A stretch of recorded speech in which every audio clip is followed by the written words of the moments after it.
FM 100.6 megahertz पर यह है विविध भारती का नागपुर केंद्र। रात के 8:42 हो रहे हैं। सुनते हैं मराठी में मुख्य समाचार। आकाशवाणी नागपूर, नेहा क्षीरसागर आपल्याला ठळक बातम्या देत आहे। 5 राज्यांच्या विधानसभा निवडणुकांची घोषणा आज केंद्रीय निवडणूक आयोगाने केली। नवी दिल्लीत मुख्य निवडणूक आयुक्त ज्ञानेश कुमार यांनी निवडणुकांचं वेळापत्रक जाहीर केलं।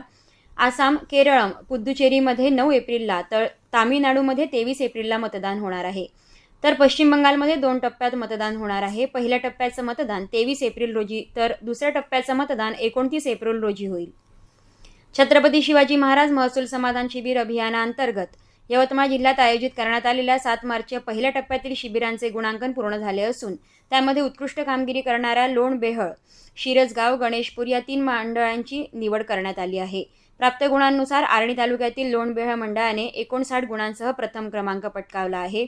नेर तालुक्यातील शिरसगाव मंडळाने 54 गुण मिळवत द्वितीय क्रमांक मिळविला असून वणी तालुक्यातील गणेशपूर मंडळाने 53.5 गुणांसह तृतीय क्रमांक मिळविला आहे।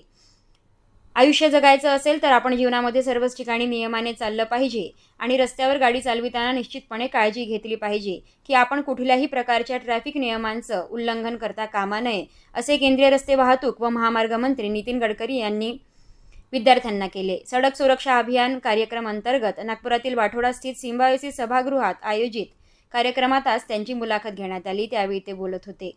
यावेळेला संगीत, जोगस आणि सुरक्षा रिलोडेल कॉन्सर्ट या कार्यक्रमाचे देखील आयोजन करण्यात आले होते। विदर्भ साहित्य संघाच्या अध्यक्षपदाच्या झालेल्या निवडणुकीत गिरीश गांधी विजयी झाले आहेत। गिरीश गांधी यांना 2661 मते मिळाली, तर प्रदीप दाते यांना 1187, तर डॉक्टर श्रीपाद जोशी यांना 701 मते मिळाली। डॉक्टर रवींद्र शोभने यांना 205 मते मिळाली, तर रंजन दार्वेकर यांना 114 मते मिळाली। 22 सभासदांसाठी मतमोजणी सुरू आहे। 22 सभासदांसाठी 83 उमेदवार रिंगणात आहेत, तर अध्यक्षपदासाठी 5 उमेदवार रिंगणात होते। सध्या नागपूरच्या रेशीमबाग मैदानावर महालक्ष्मी सरस महोत्सव सुरू आहे। या महोत्सवात अमरावती जिल्ह्यातील मोर्शी तालुक्यातील वडगाव येथील अपर्णा सचिन वानखेडे यांनी शेवग्याच्या शेतीपासून सुरुवात करत मोरिंगापासून विविध मूल्यवर्धित उत्पादने तयार करून स्वतःचा ब्रँड निर्माण केला आहे।